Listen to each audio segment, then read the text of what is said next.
कबीर को पढ़ो, सूर को पढ़ो, तुलसी को पढ़ो, मीरा को पढ़ो, नरसिंह भगत को पढ़ो तो पता लगे प्रेम दर्शन का विषय, प्रदर्शन का विषय नहीं है। क्या बात है, वाह वाह वाह वाह। मनमोहन सिंह जी प्रधानमंत्री होकर के भी प्रधानमंत्री लगते नहीं है। कहीं ऐसा तो नहीं कि सोनिया जी ने मनमोहन सिंह जी को प्रधानमंत्री बना तो दिया और बता नहीं रखा हो। क्योंकि ज्यादा बोलने का काम हमने आजकल दिग्विजय सिंह जी को सौंप रखा है। वो तो ब्रेक का काम भी हॉर्न से लेते हैं। शायद दिग्विजय सिंह जी ने तो मुंह में ऐसी सिम डाल रखी है जिसमें सिर्फ आउट गोइंग है। वो महाराज क्या करे, अब हमारी तो मजबूरी है। अब आपको तो मनमोहन मिल गए, हमें तो मनमोहन सिंह से काम चलाना पड़ रहा है। हम आभारी हैं कि आपने इन कवियों को आमंत्रित किया, क्योंकि कला की स्थिति इन दिनों महाराज बड़ी दयनीय है। बिरजू महाराज तक च्यवनप्राश बेच रहे हैं।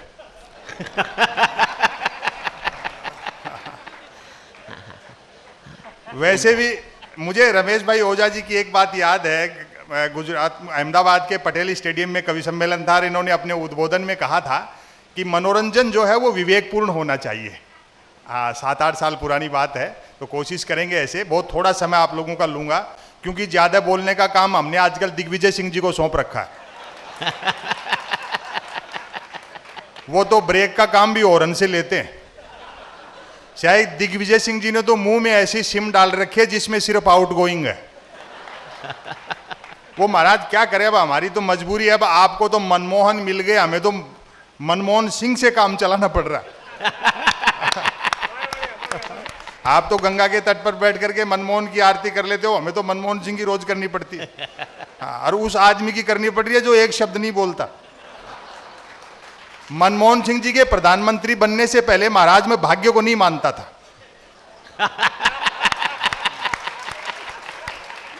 वाह भी वाह। इतने भले ईमानदार योग्य अर्थशास्त्री, लेकिन दुर्भाग्य से उनकी योग्यता और ईमानदारी का लाभ उनके मंत्रिमंडल के अलावा किसी ने नहीं उठाया।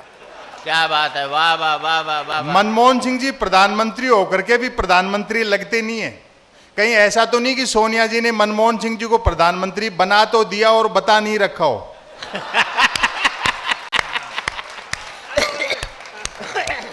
वाह भाई वाह। पिछले दिनों मिल गए थे कार्यक्रम में, बड़े दुखी थे। बोले यार हमें तो कोई देश का प्रधानमंत्री मानने को तैयार नहीं है। मैंने कहा सिंह साहब दुखी मत हो, जब तक सोनिया जी को दूसरा ढंग का आदमी नहीं मिल जाता आप ही भारत के प्रधानमंत्री हो। क्या बात है, वाह। फिर भी अगर आपको कोई प्रधानमंत्री नहीं मानता तो एक मंत्र देता हूं, देश नहीं दुनिया मान जाएगी, आप ही भारत के प्रधानमंत्री हो। बस इतना सा कर लो। दिल्ली में आपका जो बंगला है, जिसके बाहर नेम प्लेट लगी है, जिस पर लिखा हुआ है प्रधानमंत्री डॉक्टर मनमोहन सिंह, नीचे ब्रैकेट में लिखवा लो मैं ही हूं। वो तो सन 2011 में लोगों ने पहली बार टीवी के स्क्रीन पर देखा मनमोहन सिंह जी को, जब भारत पाकिस्तान के बीच क्रिकेट वर्ल्ड कप का सेमीफाइनल था मोहाली में। अच्छा साहब, उस बुजुर्ग आदमी पर क्या गुजरी होगी जिसे 8-9 घंटे वो मैच देखना पड़ा, जिसके बारे में जानता नहीं। बढ़िया बात है, वाह वाह। लेकिन सोनिया जी भी वो क्रिकेट मैच दिखाने मनमोहन सिंह जी को जानबूझ कर ले गई थी। कल को कोई भारतीय खिलाड़ी बेईमानी कर लेता तो माफी कौन मांगता। मनमोहन सिंह जी बोले गिलानी साहब आप भी कैसी मजाक कर रहे हो, गोल तो क्रिकेट में होता है। वाह वाह वाह वाह वाह वाह वाह वाह। तो चीजें क्या है, समय के हिसाब से बदलती हैं, परिवर्तन जरूरी भी है। हालांकि अभी अन्ना हजारे, बाबा रामदेव और अरविंद केजरीवाल तमाम लोगों के आंदोलन चल रहे हैं। ये अलग बात है कि आंदोलनकारियों ने बदलाव के लिए गांधी के हथियार तो उठा लिए, लेकिन उनका इस्तेमाल गांधी की तरह नहीं कर रहे। गांधी ने सहारे के लिए लाठी उठाई थी, इन्होंने कंधे पे धर ली, और इतने गुस्से में रहते हैं कि जिसको मारने दौड़ते हैं उससे आगे निकल जाते हैं। लेकिन जो हो महाराज, देखो ऋषिकेश की तपोभूमि पर कहना चाहता हूं, बाबा रामदेव ने योग के क्षेत्र में तो क्रांति कर दी, और आदमी को योग करना भी चाहिए, क्योंकि योग करते रहने से आदमी का शरीर इतना लचीला हो जाता है कि इमरजेंसी में किसी भी महिला के कपड़े पहनो फिट आते हैं।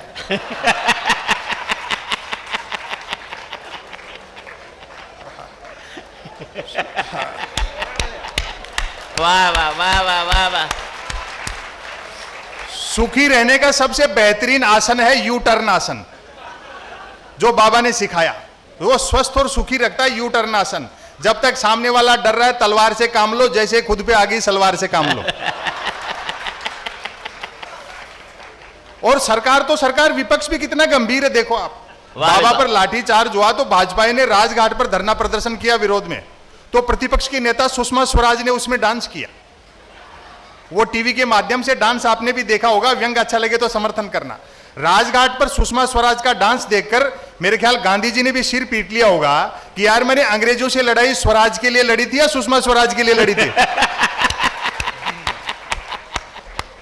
तो हमें तो ये सारी चीजें भुगतनी पड़ती हैं और समय के हिसाब से चीजें बदलती भी हैं और बदलाव जरूरी भी है। मैं देखता हूं नौजवान लोग भी बैठ करके कवि सम्मेलन का आनंद ले रहे हैं। आज ये महेंद्रज ने भी होटल में कह रहे थे, एक आदमी नॉस्टैल्जिया में जीता है कि हजारों साल पहले हम ऐसे थे या वैसे थे या जो भी कुछ था, लेकिन समय के हिसाब से चीजें बदलती हैं। आज ही कह रहा था होटल में, बोले देख यार संपत कितना खराब टाइम आ गया।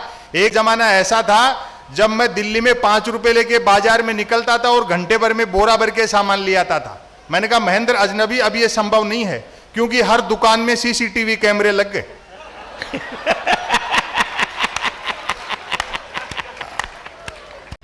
वाह भाई तो वाह। समय के हिसाब से चीजें तो बैठती हैं। बेटा आप लोग भी बैठ जाओ। हाँ, बच्चों की यही समस्या है जी, पहले तो उनको बोलना सिखाओ और बाद में चुप रहना। हाँ, ये जो लेकिन पुलिस अब- अधिकारी हैं अगर कोई जगह बैठ जाए तो पीछे जो लोग खड़े हैं उनको दिक्कत होती है। हाँ, उनको दिक्कत हो रही है, बैठ जाओ आप लोग। लेकिन अब क्या, टेलीविजन की दौर में ऐसे ही बच्चे हैं, संवेदनहीनता का समय चल रहा है। टेलीविजन के स्क्रीन पर बम ब्लास्ट में मृतकों की संख्या और क्रिकेट का स्कोर साथ साथ देखते हैं। क्या बात है, वाह वाह वाह वाह वाह वाह। तो अब इनकी भी क्या गलती है। मुझे ध्यान है इंटरवल में एक छोटा बच्चा घर आ गया तो पीछे पीछे उसकी टीचर आ रही थी। घर में घुसते ही दादाजी ने टोक दिया पोते को, बेटा छुप जा, देख पीछे पीछे तेरी टीचर आ रही है। पोता बोला दादाजी मैं क्यों, आप छुपो, क्योंकि आपके मरने की कहकर के तो छुट्टी लेके आया हूं। क्या बात है, वाह वाह वाह वाह। हिंदुस्तानी आदमी तो आम दिन तो छोड़ो, 14 फरवरी को वैलेंटाइन डे आता है, उस दिन तक सुख से प्रेम नहीं कर सकता। 14 फरवरी को श्रीराम सेना वाले तो ये कह देते हैं कि जो भी प्रेम करता हुआ मिला उसको पीटेंगे, और सरकार पुलिस को ये हिदायत दे देती कि देखो इस दिन कोई प्रेम से वंचित नहीं रह जाए।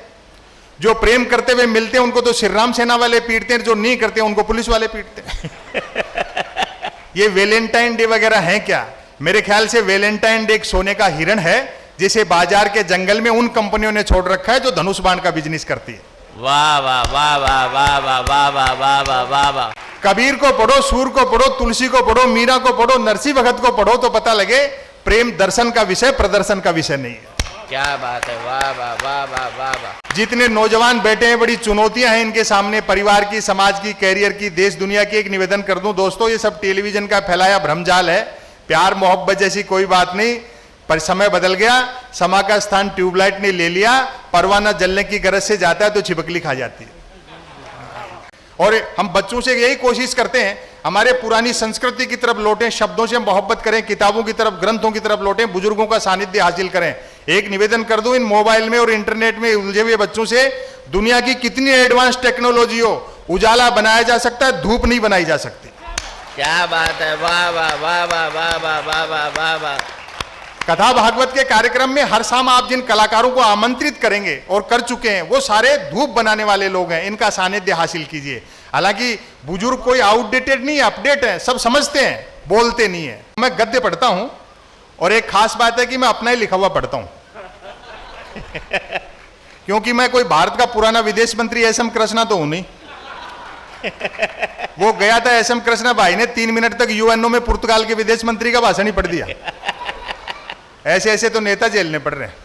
अच्छा, उसमें कृष्णा की गलती नहीं है। दरअसल गठबंधन सरकार का विदेश मंत्री हो तो यह मानकर चलता है कि मैं कई देशों का विदेश मंत्री हूं। फिर कृष्णा को जब अपनी का गलती का एहसास हुआ तो उसने नैतिकता के आधार पर इस्तीफा दिया। वो इस्तीफे की घटना आप लोगों को नहीं मालूम, ये कवि साहित्यकार लोग निर्मल बाबा की थर्ड आई से देखते हैं। ओझा जी, वो निर्मल बाबा भी बहुत ऊंची चीज है। उसी ने ये मैनेजमेंट सिखाया निर्मल बाबा ने कि अगर आपका भाग्य काम नहीं कर रहा हो तो तुरंत दूसरों का बताना शुरू कर दो। वाह भाई वाह वाह वाह। कृष्णा ने नैतिकता के आधार पर इस्तीफा दिया, अब आपकी तालियां उठें। लेकिन दुर्भाग्य से भाई ने अपना इस्तीफा भी पुर्तगाल के प्रधानमंत्री को भिजवा दिया। अच्छा, पुर्तगाल का प्रधानमंत्री सारे मामले को समझ गया। उसने अपनी सिफारिश लिख करके कृष्णा का इस्तीफा मनमोहन सिंह जी को फॉरवर्ड कर दिया। लेकिन मनमोहन सिंह जी ने भी वो इस्तीफा स्वीकार नहीं किया, क्योंकि वो उसको पुर्तगाल के प्रधानमंत्री का इस्तीफा समझ गए।